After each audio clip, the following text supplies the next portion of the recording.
Ýewropada Howpsuzlyk we Hyzmatdaşlyk Guramasynyň Demokratik Institutlar we Adam Hukuklary Bürosy Türkmenistanyň 25-nji martda geçirilen parlament saýlawlaryna hakyky demokratik saýlaw prosesiniň wajyp aýratynlyklarynyň bolmagyny aýdýar. Guramanyň 30-njy maýda çap eden hatawatyna syýasy ýagdaýyň diňe adynyň pluralist, ýagny köptürli bolanlygy we hakykat ýüzünde esasy azatlyklaryň ulanylmagynyň bir çäklendirileni bellenilýär. Häkimetleriň aýdynlygyň berja edilýändigini görkezmek urun eden tagarlalaryna garamazdan saýlawlaryň dogurçylygy berja edilmedi we bu ýagdaý saýlaw netijeleriniň şüpheli bolup galmagyna getirdi diýip hatabatda aýdylýar.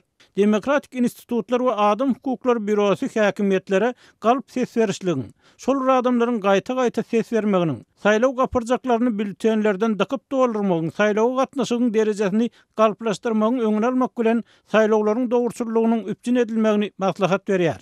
Ýurtda metbuat köptürlüliginiň we garaşsyzlygynyň bolmalygy saýlawçylary habardarlyk esasynda karara gelmek üçin zerur bolan maglumatlar almakdan mahrum edýär diýip hatabatda aýdylýar. Bu meseleni çözmek üçin garaşsyz metbuatyň döremegini, söz azatlygynyň ulanylmagyny höwetlendirmäge, maglumat el ýeterliginiň üpjün edilmegine şert döretmek maslahat berilýär.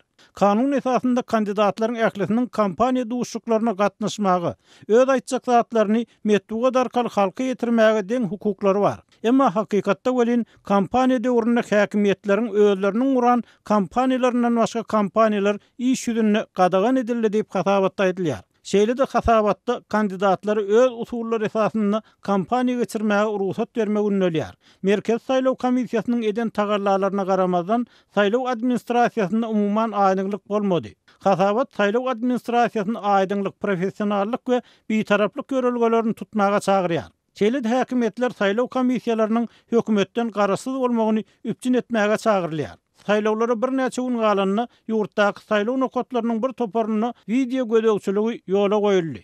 Habar berilmegine görä, bu çäre prezidentiň beren görkezmesi esasynda merkez saýlaw toparynyň karary we başga bir hukuk esasy bolmazdan görüldi. Merkez saýlaw toparynyň döwlet organlaryna garaşsyzlygy ýynjylyksyzlyk döredýär diýip hatabatda bellenilýär. Şeýle-de hatabatda saýlawçylaryň gaýtalanyp hasablanmagynyň garşysynda hiç bir kepilligiň ýokdugy. Demokratik Institutlar we Adam Hukuklary Bürosynyň bu mesele boýunça olal beren rekomendasiýalarynyň jogapsyz galanlygy bellenilýär. Ýewropada Howpsuzlyk we Hyzmatdaşlyk Guramasynyň Demokratik Institutlar we Adam Hukuklary Bürosynyň hatawatyna saýlaw kampaniýasynyň hem o diýen göli ilerlik bolmaganlygy, megerem onuň jemgyýetde kän bir gyzyklanma döretmänligi bellenilýär. Kandidatlar saýlawçylary 10 minutluk öňünden taýinlanan telewizyon çykyşlary bilen ýüzlenirler we kampaniýa döwründe bilelikdäki pikir alışmaýa çekeleşik bolmady. Habarlarda iş başyndaky prezidentiň oglundan beýlek kandidatlaryň saýlawdan öňki işleri barada bir sözem aýdylmady diýip Demokratik Institutlar we Adam Hukuklary Bürosynyň hatawatyna aýdylýar.